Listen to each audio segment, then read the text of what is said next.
하소서. 헛된 나의 꿈 어둠 거리는 삶 다시 한번 나의 주님 오셔라 주오셔라 통치하소서. 헛된 나의 꿈 어둠 거리는 삶 다시 한번 나의 주님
우리가 이 시간에 고백합니다. 우리의 힘과 우리의 능력으로는 우리가 변화될 수 없습니다.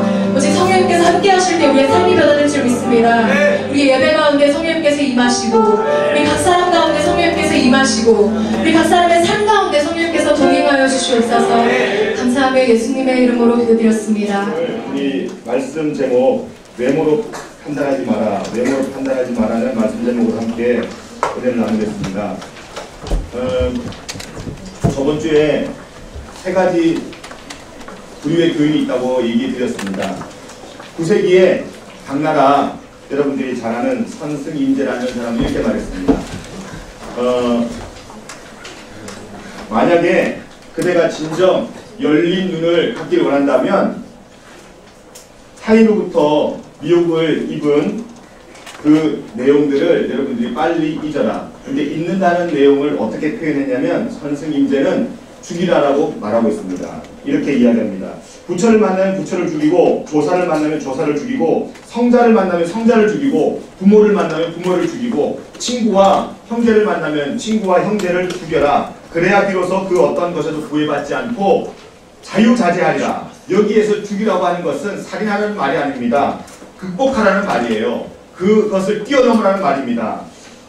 내가 부처를 만났다고 이야기할 때 그 부처를, 내가 만난 부처를 뛰어넘지 못하면, 극복하지 못하면 여러분들이 그 부처 만났다고 하는 순간 내 경험으로 내가 만난, 내가 경험한 그 한정적인 그 경험 때문에 진리의 도에 이르지 못한다는 뜻이고요. 그리고 내가 만약에 진정 부모님을 알고, 형제를 알고, 친구를 알고, 그리고 내 이웃을 안다고 이야기하는 순간 그 안다는 것 때문에 더 이상 부모님과 친구와 그리고 내 이웃을 더 깊이 사랑할 수 없다는 겁니다. 안다는 것은 좋은 거지만 굉장히 위험할 수도 있다는 겁니다. 내가 안다, 내가 모든 것을 다 알고 있다라고 하는 그 자체가 나에게 엄청난 감옥이 될 수도 있다는 것입니다. 내가 나의 부모님을 안다고 하는 확신하는 순간, 내가 내 친척과 내 형제와 내가 주님을 알고 있다고 확신하는 순간 나의 주관적인 그 확신이 오히려 더 깊은 관계를, 또 더 깊은 면을 가려버리는 장애물이 되기 때문입니다. 출애굽기 20장 3절에서 5절 말씀이 이렇게 나와 있습니다. 너는 나 외에는 다른 신들을 두지 말라. 너를 위하여 새긴 우상을 만들지도 말고, 또 위로 하늘에 있는 것이나 아래로 땅에 있는 것이나 땅 아래 물속에 있는 것에 그 어떤 상황 형상도 만들지 말며 그것들에게 절하지 말며 그것들을 섬기지 말라. 내용은 단 한 가지입니다. 우상을 박멸하라는 것입니다. 왜 지금 주님께서는 이렇게 하나님은 우상을 싫어한다고 이야기하고 있을까요? 하나님께서는 하늘에 있는 것이나 아래로 땅에 있는 것이나 땅 아래 물속에 있는 것이나 아무 것으로도 하나님의 모양을, 하나님의 형상을 만들지 말라고 합니다. 그렇게 만들지 말라고 엄히 명령하신 이유는 출애굽한 백성들이 하나님의 말씀을 받기 위해 시내산으로 올라간 모세가 몇 주간이 지나도 나타나지 않자 불안했습니다. 하나님의 말씀을 전하는 모세가 나타나지 않자 그들은 불안해했고 염려했고 근심했습니다. 그래서 그들은 금송아지를 결코 우상을 만들기 위해 만든 것이 아니라 하나님이 보이지 않기 때문에 보이는 하나님을 더 열심히, 더 자세히, 더 적극적으로 하나님을 예배하기 위해서 금송아지를 만들었다고 성경은 기록하고 있습니다. 하나님을 더 잘 섬기기 위해서 그들이 한 행동은 금송아지를 만든 거예요. 그것도 아론이 주축이 되어서, 다시 말하면 목사가 주축이 되어서 금송아지를 만들었어요. 그리고 그 금송아지가 하나님으로 그들은 인정하고요. 자, 우리 하나님이 눈에 보입니다. 이제 예배 잘 드립시다. 이제 우리 전부 다 신실해집시다. 그렇게 그들이 약속을 한 게 바로 금송아지 만든 사건입니다. 그런데 그들이 경외하는 하나님이 금송아지로 만들어지는 순간 하나님은 분노하셨습니다. 그래서 제사장 아론에게도 또 모든 백성에게도 저주가 임했던 것입니다. 왜 그렇습니까? 하나님의 진노가 왜 그들에게 임했습니까? 그들은 하나님을 잘 섬기기 위해서 금송아지의 형상을 만들었는데 그 금송아지를 마치 하나님으로 자기들은 예배했는데 왜 하나님의 진노가 그들에게 임했던 것입니까? 그들이 다 했던 정성, 그들이 다했던 열정, 그들이 다했던 물질, 그 물질들은 철저하게 금송아지 안에 갇혀있기 때문에 하나님의 깊은 진리로 들어가지 못했기 때문에 하나님은 진노하셨던 것입니다. 하나님의 독생자이신 예수 그리스도께서 말씀으로 이 땅에 오셨습니다. 그것도 우리의 똑같은 인간의 형상을 입고 이 땅에 오셨습니다. 그런데 그분께서는 십자가에서 돌아가셨어요. 그리고 돌아가시면서 부활하셨습니다. 죽으심으로 끝나는 것이 아니라 부활하셨습니다. 부활하신 다음에 주님께서는 우리의 영원토록 우리 눈에 보이지 않는 그런 존재가 되었습니다. 그런데 왜 주님께서는 우리 눈에 보이지 않는 그 존재로 주님께서는 부활하셨습니까? 요한복음 16장 7절에 이렇게 말씀하십니다. 내가 너에게 실상을 말하노니 내가 떠나는 것이 너희에게 정말 유익하다. 왜냐하면 내가 떠나지 아니하면 보혜사가 너에게 올 수도 없고 보혜사가 너에게로 오시지 아니하면 너희가 결코 나를 알 수도 없다. 내가 떠나가면 보혜사가 너에게 오실 것이요 그리고 그 보혜사가 진리를 알게 하리라. 그렇게 요한복음 16장에는 기록하고 있습니다. 왜 하나님께서 당신의 형상을 만들지 못하게 하시는 것입니까? 왜 인간의 형상으로 오신 주님께서는 인간의 유익을 위해서 이 땅에서 형체로 남지 아니하시고 떠나야만 했겠습니까? 저는 의문이 많아요.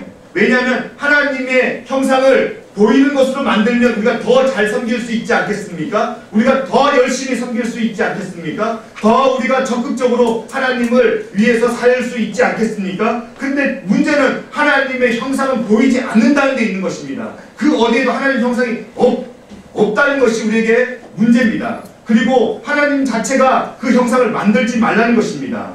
왜 눈에 보이는 주님을 대신하여 볼 수 없는 성령까지 우리에게 보내주시면서 하나님은 예수님을 통해서 보이는 형상을 다 없애려 했던 것입니까? 문제는 인간이 보거나 만지거나 그리고 또 새기기를 원하지만 하나님은 그걸 원치 아니하신다는 것입니다. 왜냐하면 진리에 도달하기 위해서 보이는 것들은 다 장애물이 될 수밖에 없다는 것이에요. 고린도후서 4장 18절에 이렇게 말하고 있습니다. 우리의 돌아보는 것은 보이는 것이 아니요 보이지 않는 것이니 보이는 것은 잠깐이요 보이지 않는 것은 영원함이니라. 아멘. 여러분 하나님은 영원하신 분입니다.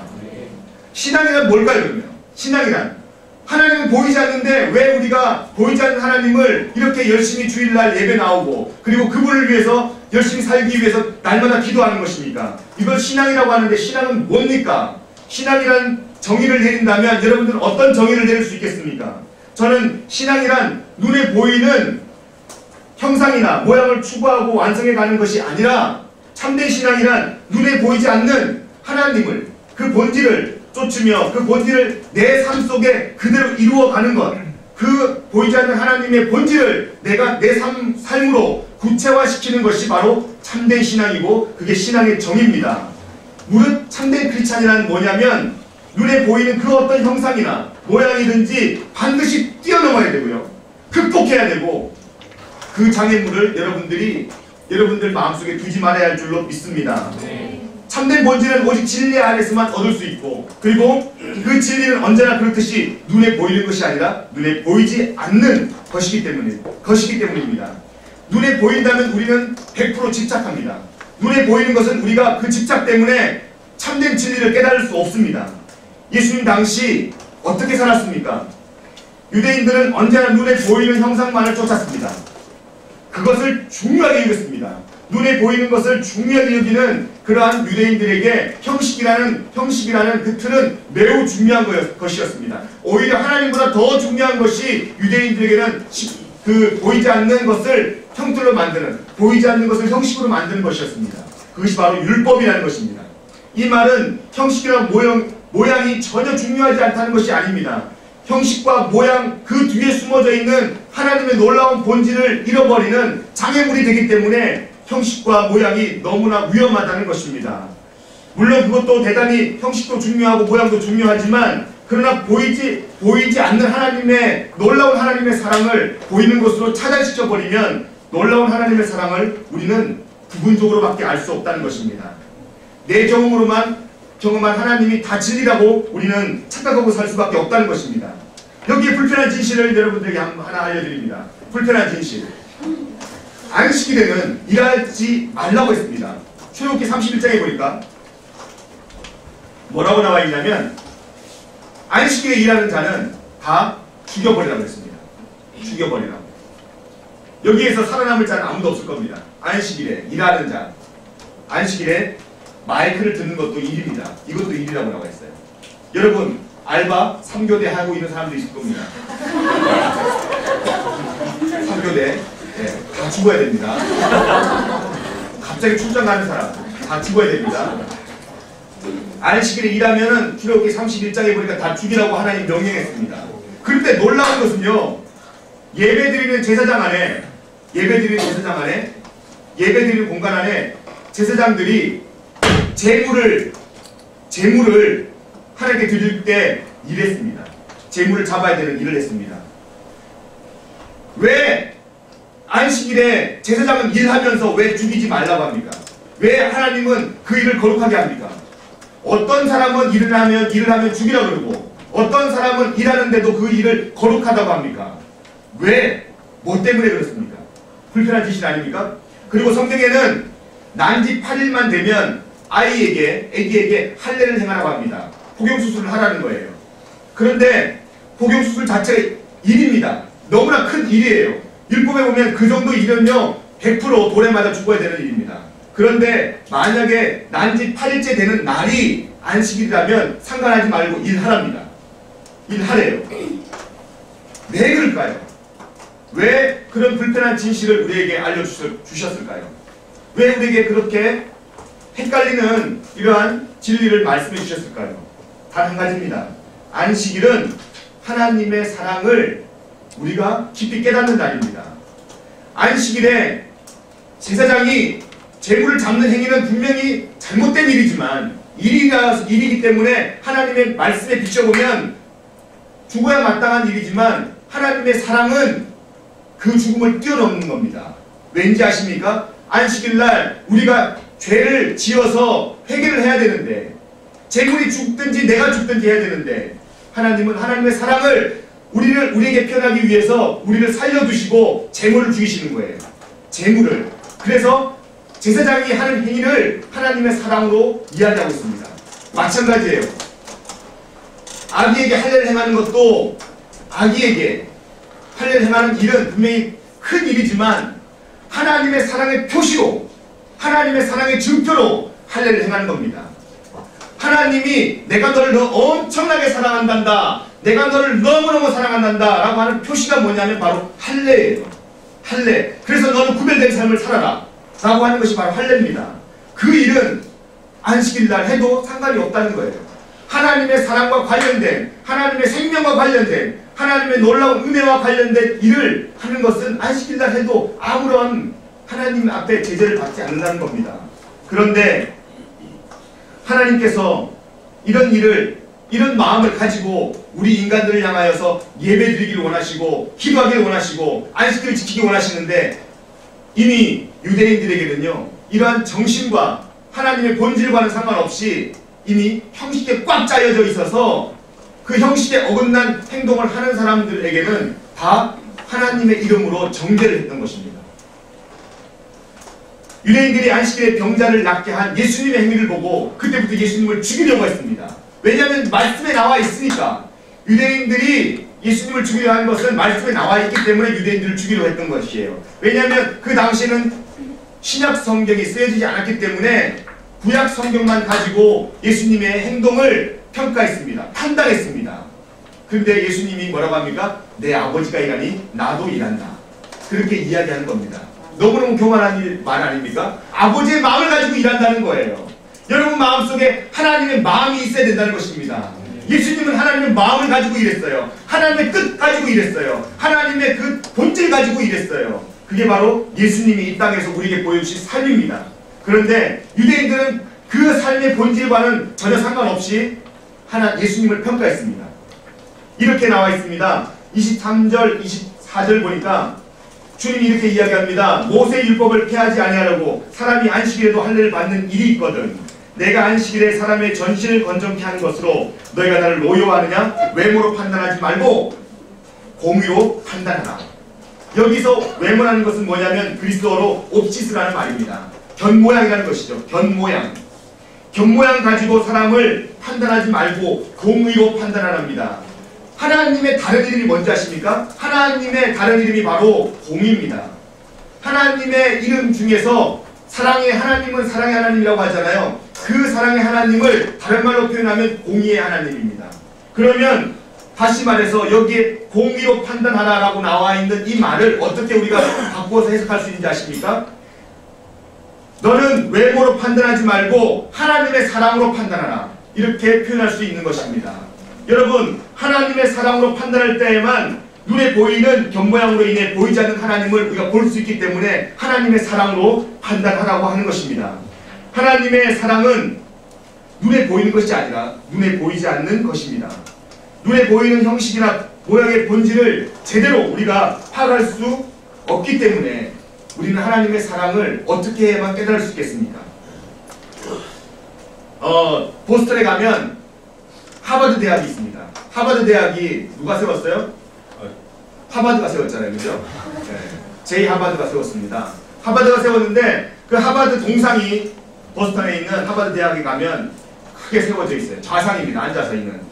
그 하버드 좌상으로 새겨진 동상을 여러분들이 한번 가보거나 아니면 인터넷 찾아보면 알겠지만 왼쪽 구두에 그 앞 구두 코 앞에 구두코라 그러죠. 구두코 여기 앞에 있는 걸 구두코가 반질반질합니다. 노랗게 변해져 있어요. 왜 그런지 아세요?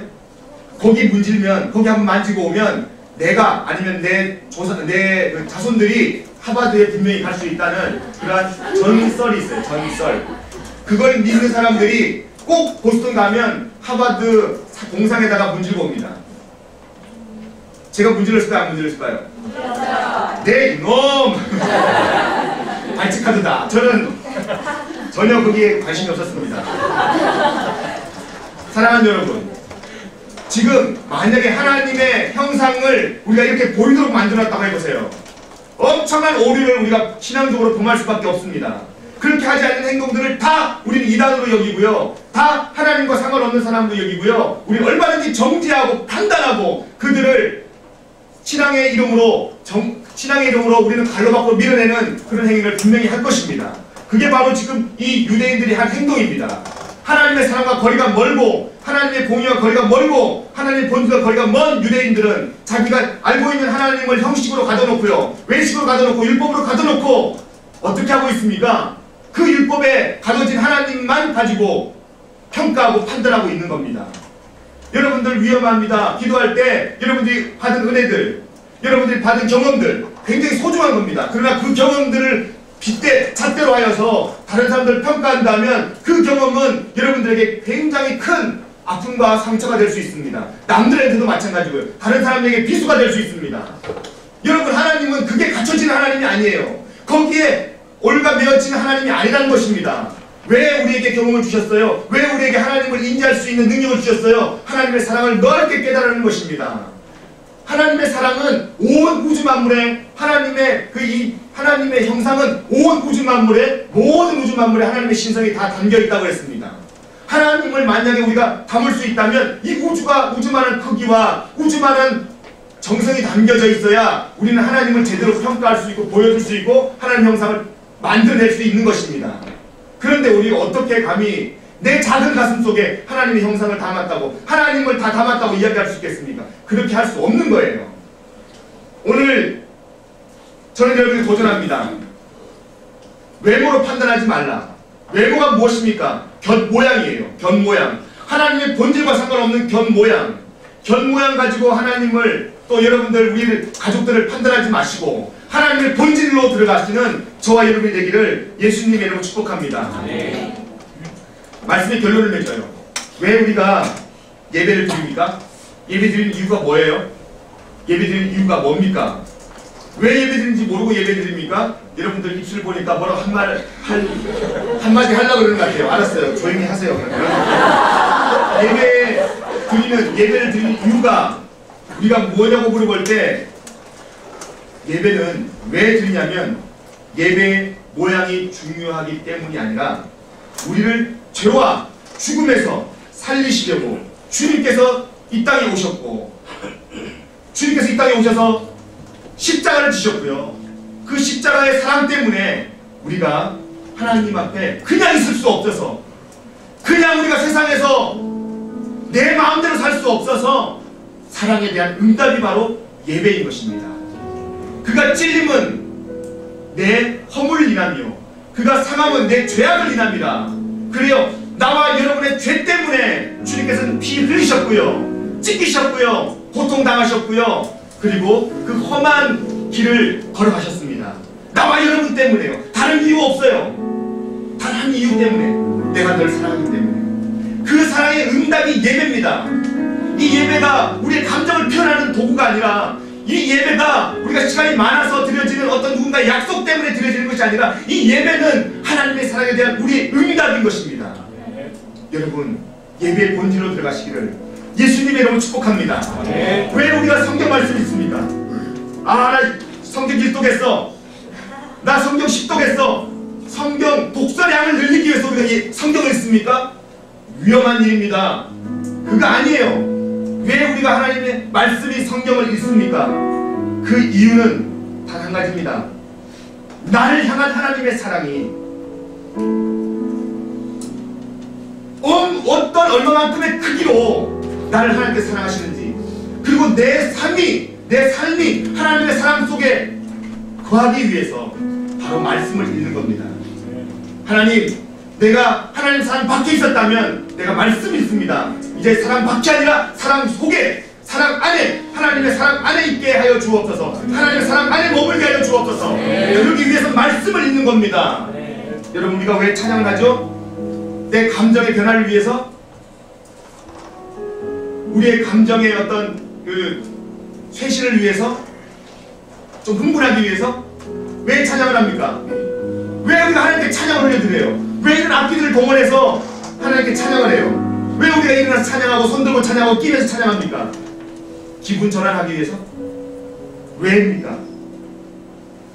우리가 찬양하는 이유는 하나님,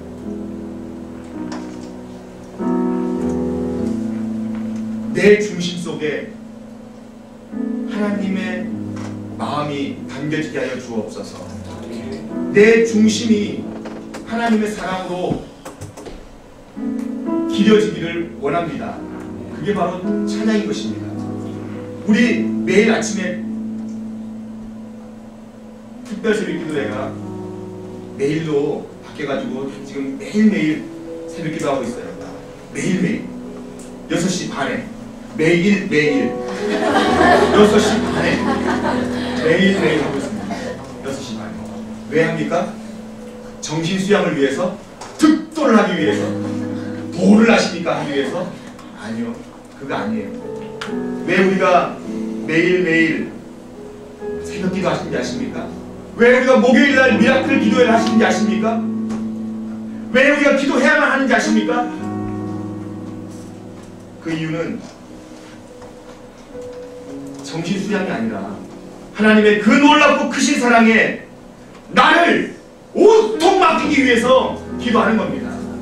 여러분, 어떻게 우리가 하나님의 사랑에 온통 맡길 수 있겠어요? 여러분, 의식적으로 내 하나님의 사랑에 온통 맡겨야지, 내 삶을 온통 주님께 맡겨야지. 여러분, 백날 천날 한번 여러분들이 결심해보세요. 그 결심은 하루아침에 무너지고요, 그 결단은 아침 안개처럼 사라져버립니다.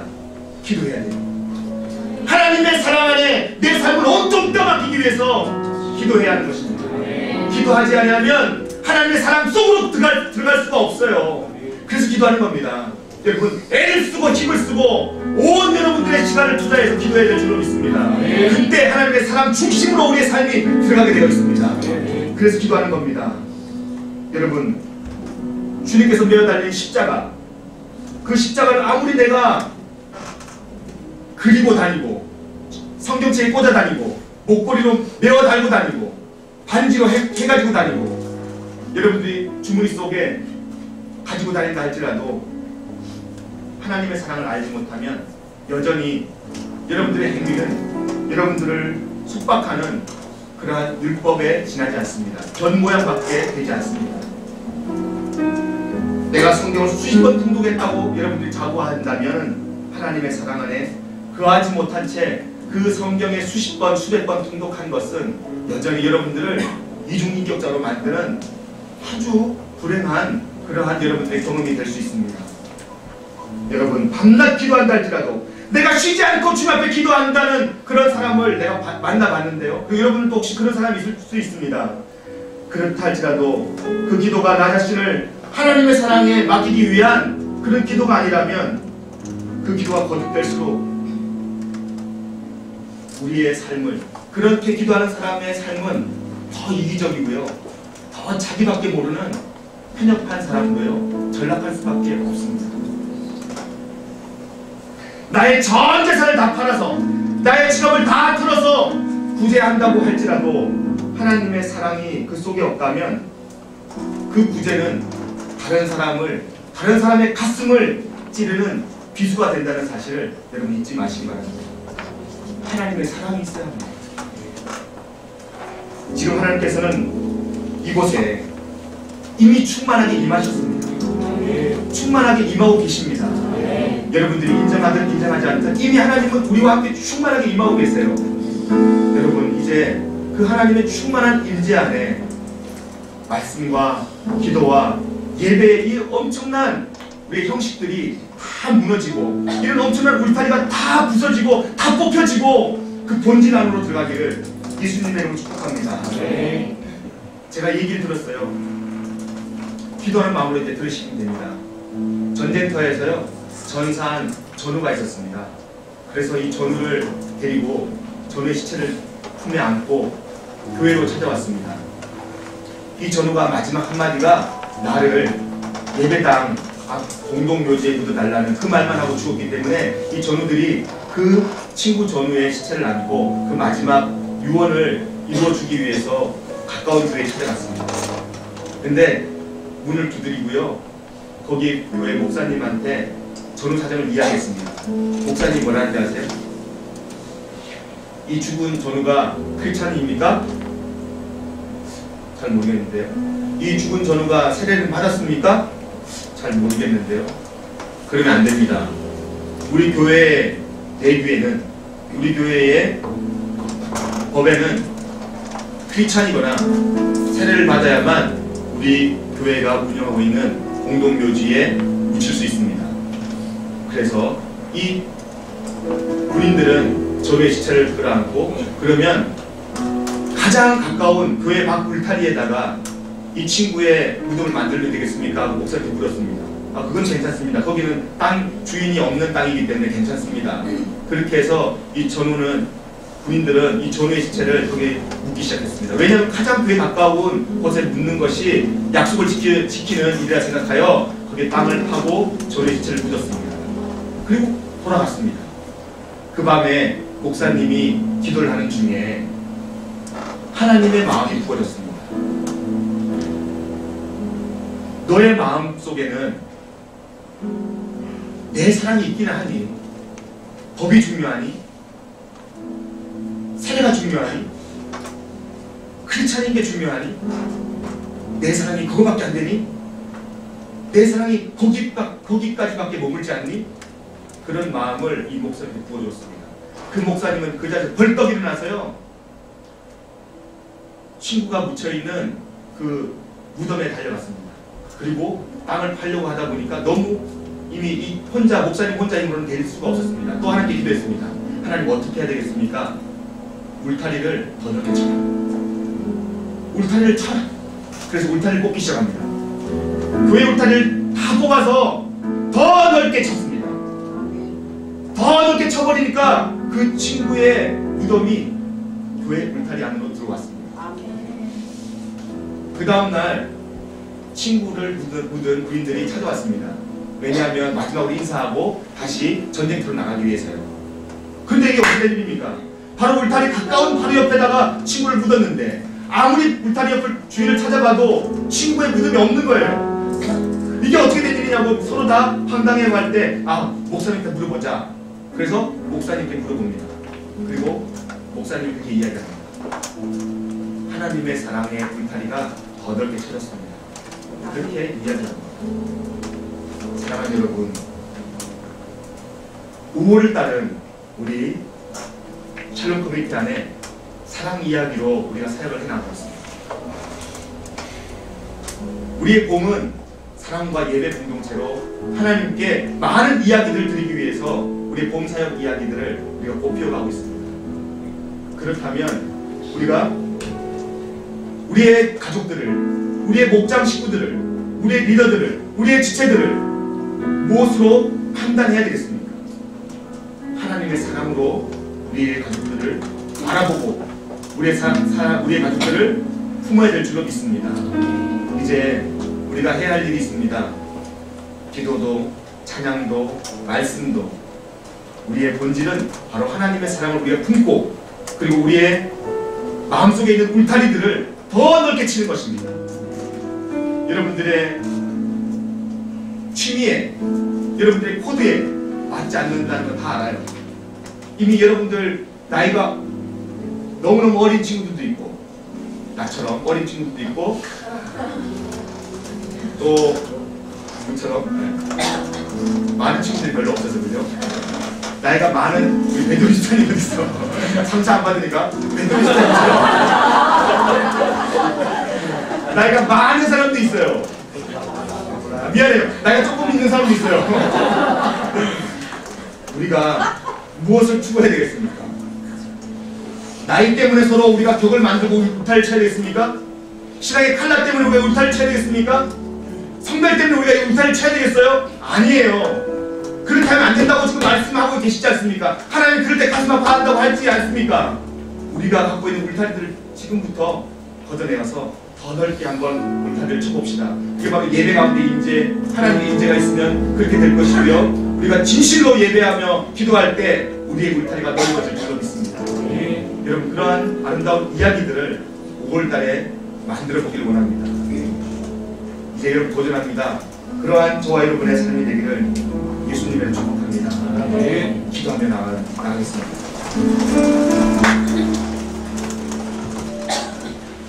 사랑하는 여러분,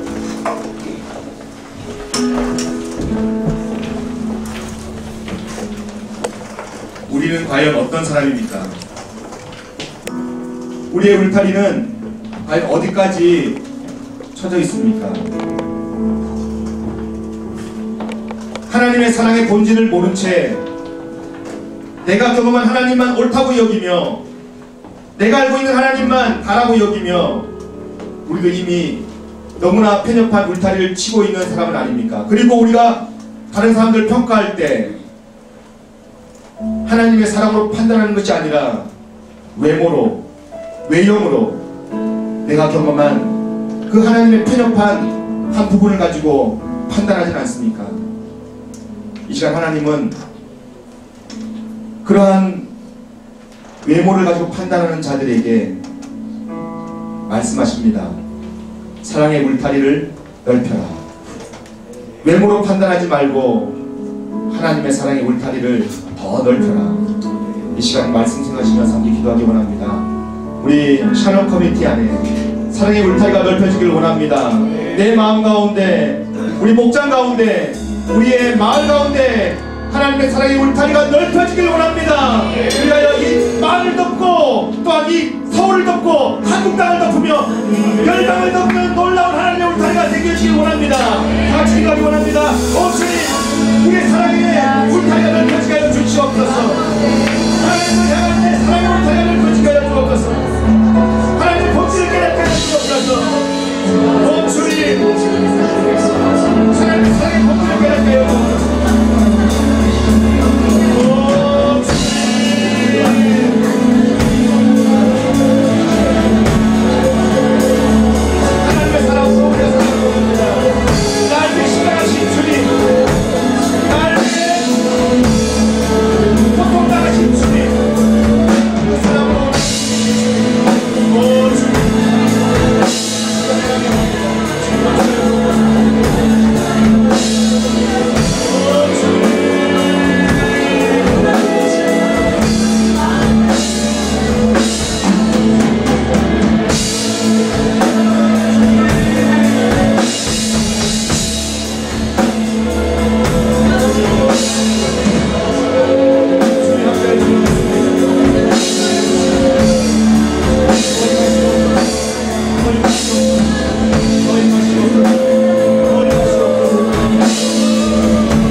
분명한 하나님, 우리가 알고 있는 하나님, 우리가 쫓아가고 있는 하나님, 그 하나님은 온 우주 만물에 충만한 하나님이십니다. 우리가 하나님을 형상화하거나 우리가 하나님을 우상화하지 않도록 우리의 신앙을 다시 한번 점검합니다. 하나님은 사랑이십니다. 하나님은 외모로 우리를 판단하지 아니하시고 하나님의 사랑으로 우리를 바라보십니다. 그렇다면 우리도 우리의 삶에 만나는 모든 가족들과 모든 만남을 통하여 하나님의 기준으로 하나님의 사랑으로 우리가 이해하고 수용하기 원합니다. 수용할 수 없는 상황이라 할지라도 하나님의 사랑으로 우리의 울타리를 넓혀서 더 많이 수용하기 원합니다. 사랑은 수용성입니다. 하나님, 이제 우리가 마을을 수용하고 우리의 목장을 수용하고 우리의 이 샬롬 커뮤니티를 수용하며 또한 열방을 향하여 우리가 하나님의 수용성을 가지고 나가기 원합니다. 주님, 우리 마음속에 이 놀라운 하나님의 사랑을 부어주셔서 이제 우리 마음속에 비전이 생기게 하여 주옵시고 하나님이 주신 우리 비전 가지고 우리 샬롬 커뮤니티가 든든히 서가게 하여 주시옵소서. 하나님, 우리 마음속에 찬양하고 기도하고 예배하고 구제하는 모든 것이 하나님의 사랑으로 표현되어지기 원합니다.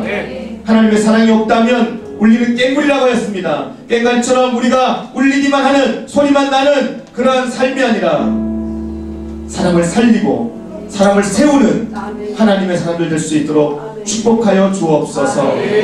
예수님의 이름으로 축복하며 기도드렸습니다. 아멘. 할렐루야.